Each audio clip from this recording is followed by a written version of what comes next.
Big breaking news చూస్తున్నాం. Phone tapping case కీలక మలుపు తిరిగింది. ఈ వ్యవహారంలో హరీష్ రావు పేషీలో పనిచేస్తున్న వ్యక్తిని పోలీసులు అరెస్ట్ చేశారు. చక్రధర్ గౌడ్ ఫిర్యాదుతో విచారణ చేపట్టిన పోలీసులు వంశీకృష్ణ అనే వ్యక్తిని అరెస్ట్ చేశారు. దీనికి సంబంధించినటువంటి వివరాలను పోలీసులు వెల్లడించారు. ప్రధానంగా తన ఫోన్ను ట్యాప్ చేశారంటూ సిద్దిపేటకు చెందిన చక్రధర్ గౌడ్ గత ఏడాది డిసెంబర్ 3న పంజాగుట్ట పోలీసులకు ఫిర్యాదు చేశారు.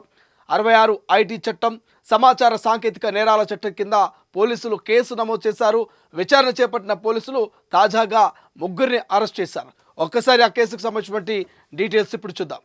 మాజీ మంత్రి హరీష్ రావు, మాజీ పోలీస్ అధికారి రాధాకిషన్ రావు తన ఫోన్ ట్యాప్ చేశారంటూ చక్రధర్ గౌడ్ ఫిర్యాదు చేశారు.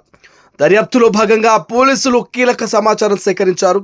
ఆధారాలు లభించడంతో అరెస్టులు ప్రారంభించారు. హరీష్ రావు మంత్రిగా ఉన్న సమయంలో ఆయన పేషీలో పనిచేసిన టి వంశీకృష్ణ, అతనికి సహకరించిన టి సంతోష్ కుమార్, బి పరశురాములను పోలీసులు అరెస్ట్ చేశారు. వీరికి న్యాయస్థానం ఈ నెల 28 వరకు రిమాండ్ విధించింది. దీంతో వారిని జైలుకు తరలించారు. ఇక సిద్దిపేటకు చెందిన వంశీకృష్ణ గత కొంతకాలంగా నల్గొండ జిల్లా ఆరోగ్యశ్రీ మేనేజర్గా పనిచేశాడు. అక్కడ అక్రమాలకు పాల్పడుతున్నట్టుగా అధికారులు గుర్తించి అతన్ని విధుల నుంచి తొలగించారు. ఇక 2023 జూన్లో హరీష్ రావు పేసీలో ఉద్యోగిగా చేరి డిసెంబర్ వరకు పనిచేశాడంటూ పోలీసులు గుర్తించారు.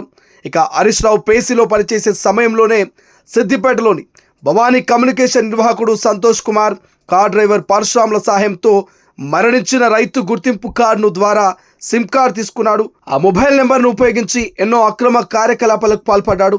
చక్రధర్ గౌడ్ కూడా అదే నెంబర్ నుంచి వాట్సాప్ కాల్ చేసి బెదిరించాడు, డబ్బులు డిమాండ్ చేశారంటూ పోలీసులు గుర్తించారు.